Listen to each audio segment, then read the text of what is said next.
Morning, everyone, and welcome to the County of Frontenac's council meeting for April the 16th, 2025. We begin this gathering by acknowledging and celebrating these traditional lands as a gathering place of the First Peoples and their ancestors who are entrusted to care for Mother Earth since time immemorial. We do so respecting both the land and the Indigenous people who continue to walk with us through this world. Today, the county is committed to working with Indigenous peoples and all residents to pursue a united path of reconciliation. We have no closed session, no addendums to approve. Is there any disclosure of pecuniary interest or general nature thereof? Seeing none, adoption of the minutes of March 19th, 2025. Moved by Councillor Smith, seconded by Councillor Vandewaal, resolved that the minutes of the regular council meeting held March 19th, 2025 be adopted. Are there any comments?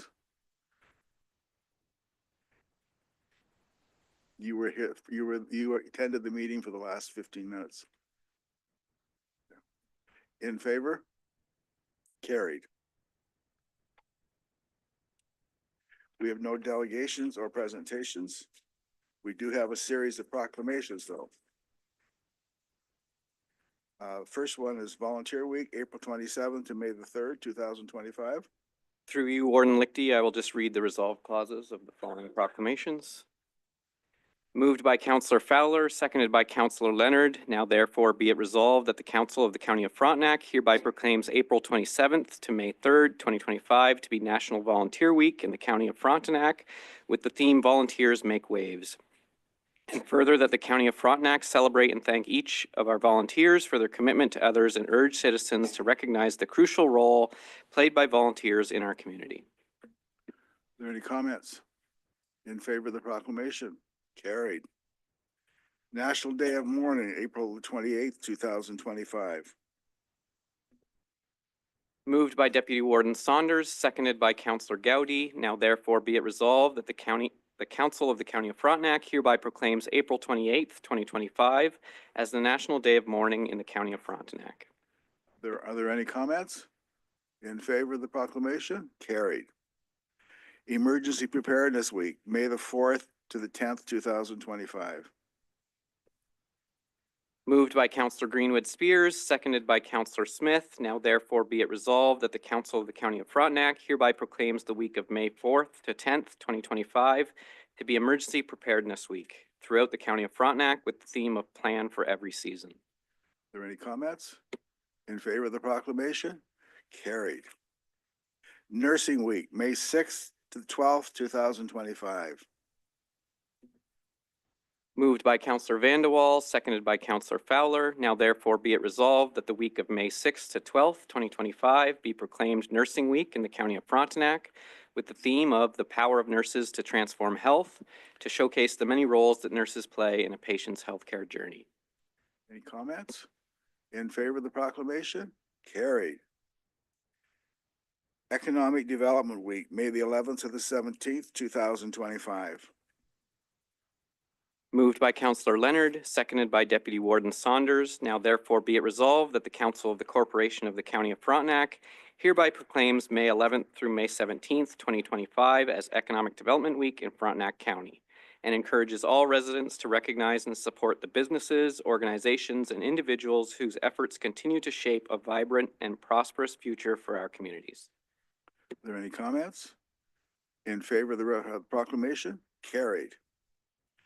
Personal Support Worker Day, May 19th, 2025.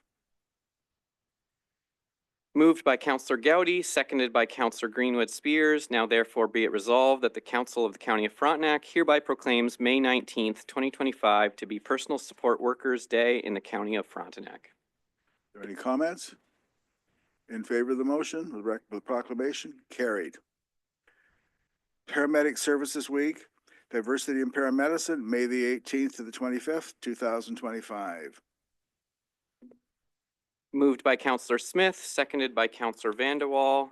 Now therefore be it resolved that the week of May 18th to 25th, 2025 be proclaimed Paramedic Services Week in the County of Frontenac and recognizing the 50th anniversary of the National EMS Week with the theme of We Care for Everyone. Any comments? Counselor Rivas Spears. Okay, just a question. We have lots of these proclamations, but I'm wondering, how are we advertising it other than our website? Do we have a sign out front to let the public know that these events are going on? CAO. So all of that I'm aware of at this point is just the website, but we can look into that. Anybody else? In favor of the resolution? Carried. Move into the committee of the whole. Moved by Counselor Fowler, seconded by Counselor Leonard, that council adjourn and meet as committee of the whole, council with the deputy warden in the chair. In favor? Carried.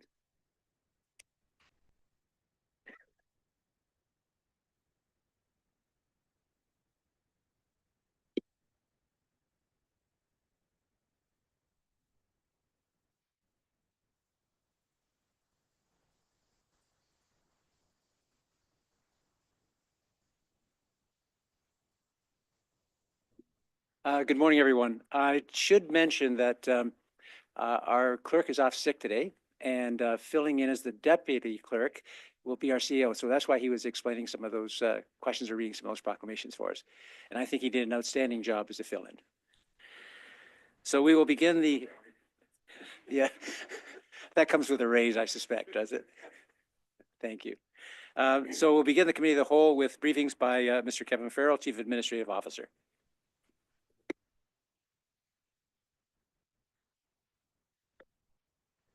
So thank you for the kind words, Deputy Warden. Good morning, Warden, Deputy Warden, and Council. I'll take you through the CAO update for April 2025. As always, I'll touch on the main points and happy to answer any questions. So first off, just to highlight a few items from my April schedule. On April 1st, I attended the South Frontenac Council meeting to support Tyler Lalonde and Justin Bromberg, who provided an update on the work of Frontenac Municipal Services. We have now attended 3 of the 4 townships and plan to attend a future meeting in Frontenac Islands. The Frontenac CAOs will be meeting April 24th to discuss various topics, including the FMSC shareholders agreement.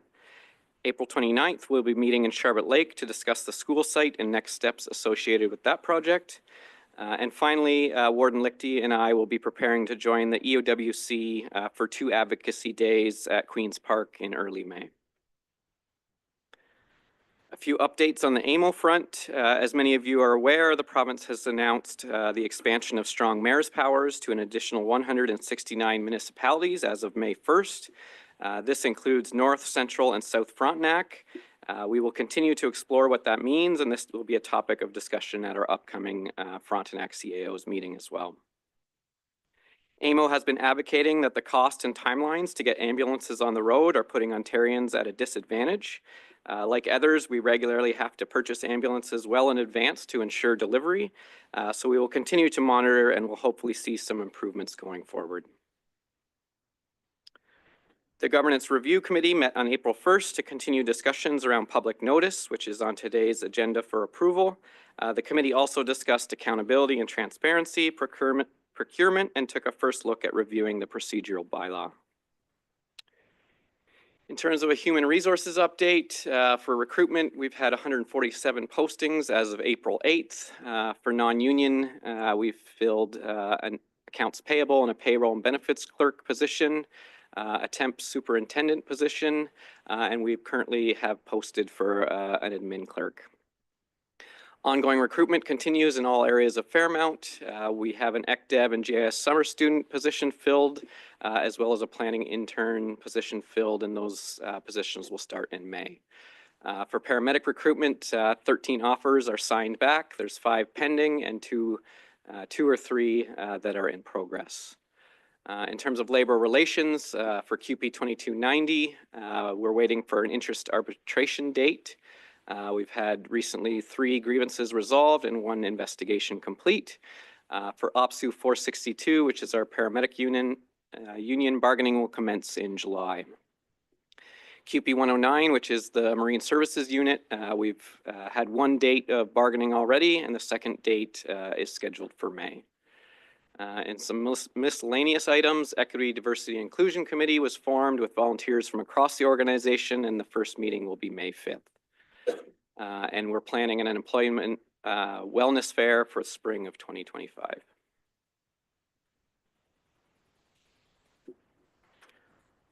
On March 25th, the Fairmount team of Best Practice Spotlight Organization Champions had a productive training and collaboration session with colleagues and mentors from the Registered Nurses Association of Ontario. This is all part of our BPSO designation journey, which is about fostering and formalizing evidence-based health interventions to better support Fairmount residents and families. A big shout out to the dedicated team at Fairmount who show exemplary care each and every day. On March 27th, Fairmount Home implemented clinical pathways as part of best practice guidelines aimed at improving resident care. Peyton Hunt, our Assistant Director of Care for IPAC, participated in a surveillance workshop and presented on Fairmount's program to monitor various pathogens in the home and implement quality initiatives. An educational session was also recently provided on tuberculosis, along with educational resources on measles and shingles. A few updates from Frontenac paramedics. We had paramedics who deployed to Haliburton for 2 days recently to assist following the ice storm. Their main focus was on checking vulnerable populations in the hard-hit areas. Spring recruitment is coming to a close with orientation starting in May, and 4 paramedics recently attended the Ontario First Responders Mental Health Conference in April with support from OPSU. Measurable digital engagements for March were up 35% from February. The county video channel earned a total of 65 watch time hours, with most of that dedicated to county council meetings. And the top posts on social media channels related to job postings, KMP trail permits, and posts related to Family Day, St. Patrick's Day, and International Women's Day. Planning applications are at a normal level for winter and early spring, and staff continue to process consent applications. Now, we do have a Frontenac promotional video to share with County Council today, but we'll leave that to the end of my presentation. So I'll finish my last couple slides and then I'll call on Richard to speak to that video. Some quick updates for the KMP Trail. Thank you to volunteers who helped clear trees and debris following the ice storm.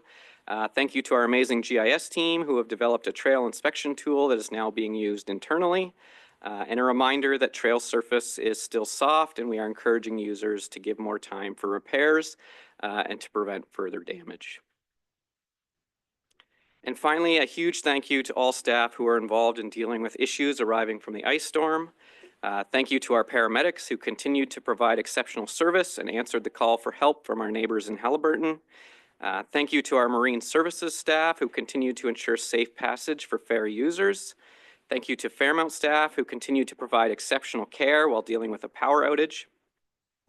And a specific thank you to Susan Brandt, David Millard, Jeanette Amini, Sarah Saunders, and the maintenance team, and anyone else I may have missed. These folks all stepped up and dealt with the issues as they arose. So I'm now going to call on Richard Allen to introduce the Frontenac promotional video and provide some background while Amy cues up the video.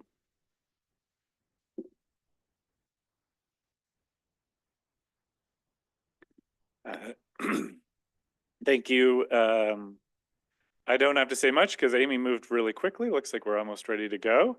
Just a couple words. We worked on this video with Untold Storytelling for about 18 months, capturing footage from all corners and interviewing different folks from across Frontenac County.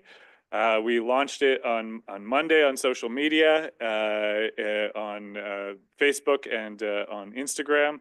And we've partnered with the 2 regional tourism organizations to try and gain reach.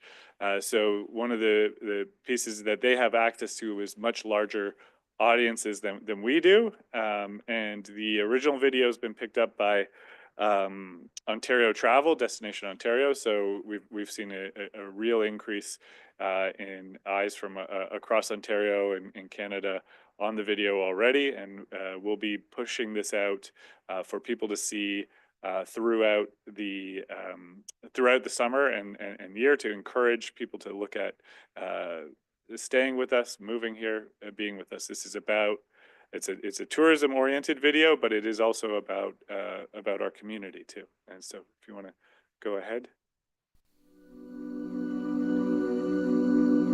To me, Frontenac is reprieve. A profoundly beautiful place. the place to come and relax. It's pure. Raw. Wild?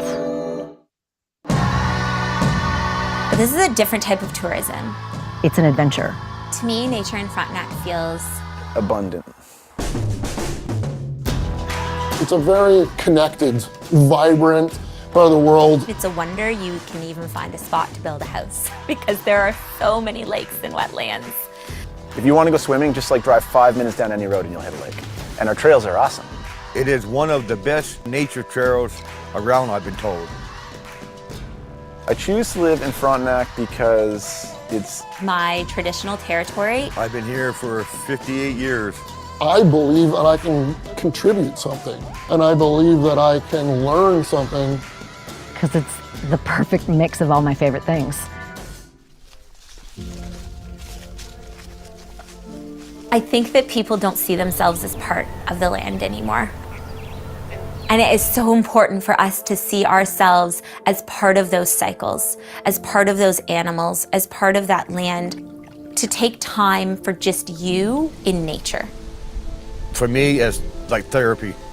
Every place has a feel, it has an energy.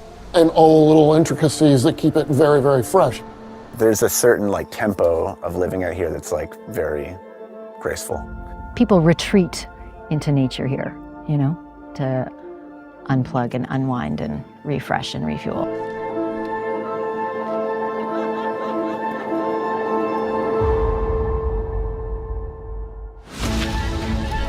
Frontenac is a beautiful place to call home. You must come prepared for anything. You don't know what's going to happen or who you're going to meet. It's intensely beautiful. I think that's an important feature to be celebrated.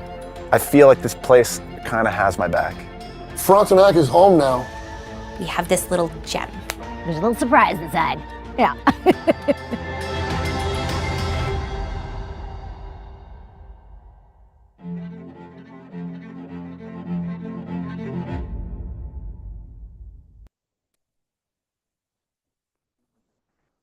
Well done, Richard. I assume now you're prepared to take any questions or comments? Sure, if there's any questions about the video, I think it speaks for itself, really, and for us. We'll be encouraging its use by anybody. I know that representative from Central Frontenac is going to a trade show next week, and so we'll be sending it with them to Ottawa.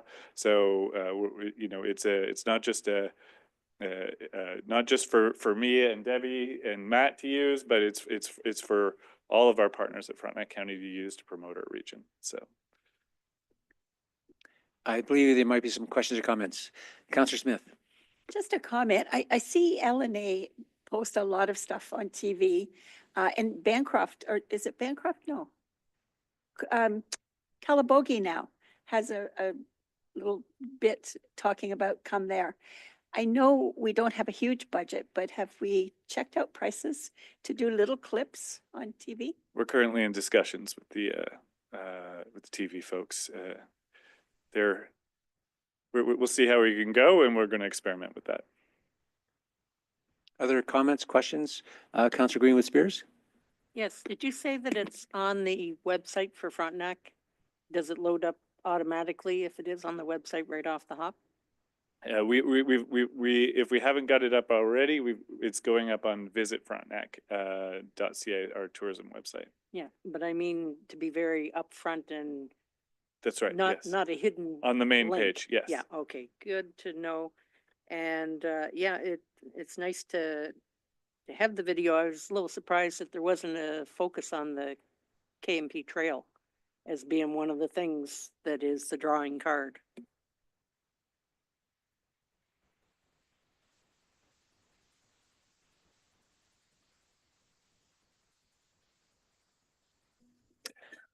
Councillor Vanderwall. The only thing I saw was, and this isn't critical or negative or anything, you didn't show much of hamlets or those things in Frontenac County. I know we've got nature. So if somebody's going to look at the video, they're going to say, well, is there even a town around or whatever, if they don't know the area at all. There's a lot of nature clips and obviously that's beautiful and that's a big attraction. But I thought you could have showed, you know, like Marysville or Sharper Lake, a couple of these clips that show a restaurant or show something that people would say, well, if I go there, you know, is there even a place to eat or whatever? So that was the only thing, but it, you know, it's beautiful. How could you argue that? Councillor Fowler? Yeah, I would like to see it a little bit longer. That way you could fit in a lot of the extra things that we're talking about. But it's really nice. I like it. It's very good. Thanks. Just to briefly in response to that, in this day and age of social media, that is way too long of a video. So we have versions of it that are much shorter. So I would like to see it longer too. I would like to see a feature length film, but we're sort of having to kind of balance those needs. Yeah. What's the shorter video? The logo? No. For some people's attention, yes, that's right. Richard, I assume from the tone of the comments, they're very supportive and offering some suggestions of what we might do in the future. Any other comments, questions? Councillor Greenwood Spears. I was just surprised there wasn't a picture of one of the ferries. Just a picture from the porthole of a ferry looking out. I've got multiple ferries. That's all. Yeah. Seeing no other questions, can I invite Kevin back up for any comments on his report? Councillor Greenwood Spears. Hey, I was wondering with the Queen's Park delegation of EWOC and that, and I understand that our warden and the CEO will be attending that, and it'll be on the focus of EWOC, which includes housing. And I hope that that might be an opportune time for you both to raise the local concerns of impacts of housing, which is more than just communal. But certainly communal services is one of them, but from the Frontenac Islands perspective, that we've actually had to set aside any secondary plan for Marysville because of transportation links. So that impacts our housing, and I hope that it gets brought forward as a concern. So I can discuss that with Warden Lichty. The EOWC focuses on their three main priorities, which as we've discussed in the past is infrastructure, housing, and healthcare. There's also going to be lots of discussions around US-Canada relations and tariffs. So a lot of these advocacy work that's being done by the EOWC is very focused on those specific pieces. Other comments, questions for the CEO? Kevin, I did have one, if you wouldn't mind. Your update on recruitment for paramedics, where does that put us in terms of the target? I'm going to look to Chief Gowdy for this one. I think we're actually doing really well right now. Even those numbers, they change depending on the day. Could change from the start morning to the end of the day. But it looks like we're on track to potentially have 24 new folks if everybody signs back their offers and reference checks check out. There's only a few left to do, so I think we're doing pretty well. Thank you. Seeing no other comments or questions for the CEO. Thank you, Kevin, for your report. Moving on to the agenda, there's no unfinished business. There are no consent reports. There's no Committee of Management of Fairmont Homes report. There are no recommended reports from the Chief Administrative Officer, and there are no information reports from the Chief Administrative Officer as well. We then move into reports from the Advisory Council of County Council, report of the Planning and Economic Development Advisory Committee. And I just want to note for Council that all items listed on the Planning and Economic Development Advisory Committee report are subject to one motion. Any member of Council may ask for any of those items included in the report to be removed and dealt with separately. So that is covered in your agenda. So we'll move on to the report of the Planning and Economic Development Advisory Committee. So Moved by Counselor Gowdy, seconded by Counselor Greenwood Spears, that the report received from the Planning and Economic Development Advisory Committee be received and adopted. This includes the Environmental Impact Study Guidelines final document, Eastern Ontario Trail Loop Market Readiness Assessment results, and next steps, and e-bikes, e-scooters, mobility scooters, and other forms of micro-mobility on the KMP Trail. Thank you. We'll deal with each one of those separately. So the first report is the item number 1, the 2025-036 Environmental Impact Study, or EIS, Guidelines final document.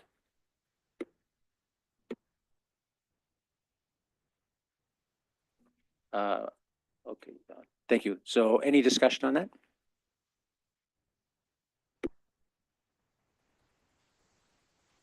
The second report is report number 2025-037 Eastern Ontario Trail Loop Market Readiness Assessment Results and Next Steps.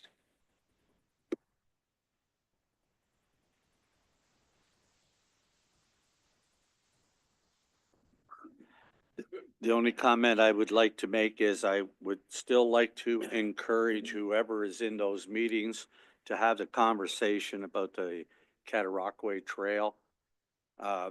They say they are struggling financially. I know that there was going to be a request come to our municipalities for support. And I think if they opened up the trail to motorized vehicle, you actually would create a very good economic loop that people could enjoy and stay overnight, whatever, and raise money for their trail. So I know there will be some real challenges. There will be a lot of people who will say they don't want that, but I think we can coexist, and I think it would be a positive for them if they were looking for resources too.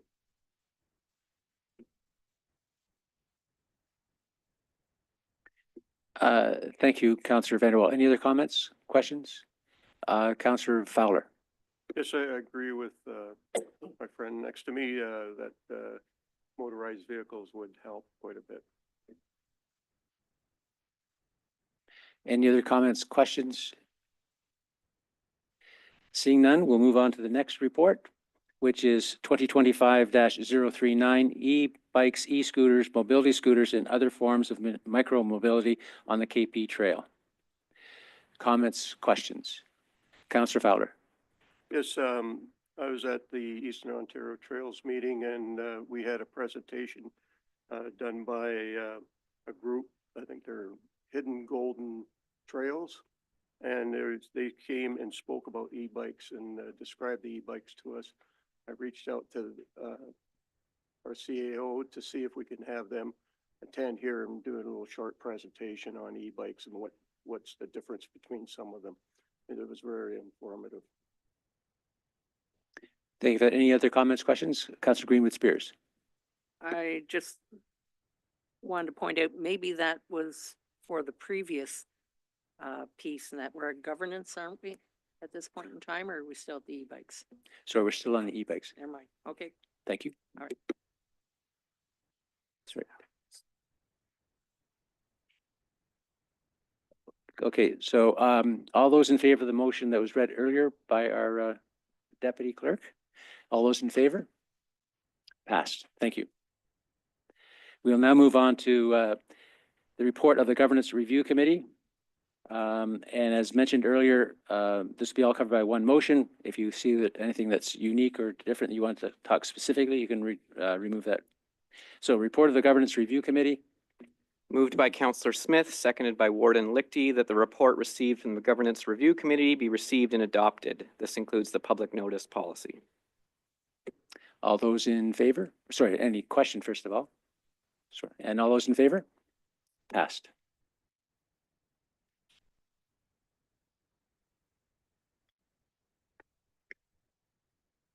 So we'll return to council, moved by Councillor Vanderwall, seconded by Councillor Fowler, that council revert from committee of the whole to council. Thank you for your attention.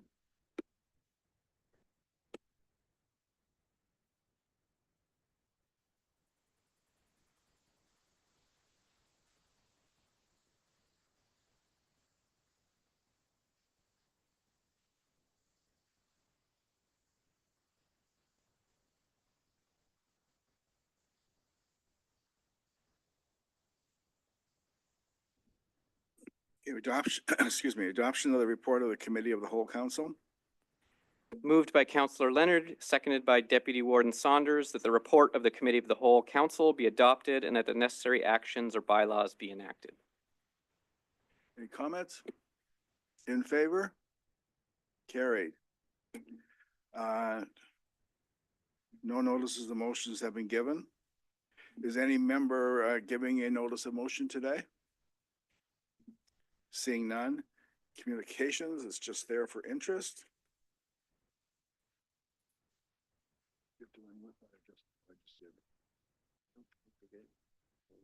Okay, yep. All right. Is there any other business? Okay, bylaws. Moved by Counselor Gowdy, seconded by Counselor Greenwood Spears, resolved that leave be given to the mover to introduce bylaws A through D that have been circulated to all members of County Council and that bylaws A through D be read a first and second time. Comments? In favor? Carried. Third reading? Moved by Counselor Gowdy, seconded by Counselor Greenwood Spears, resolved that bylaws A through D be read a third time, signed, sealed, and finally passed. Comments? In favor? Carried.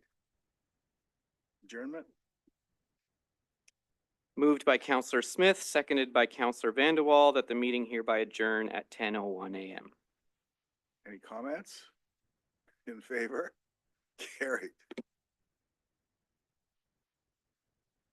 And in case we're still on, I miss Jeanette doing whereases.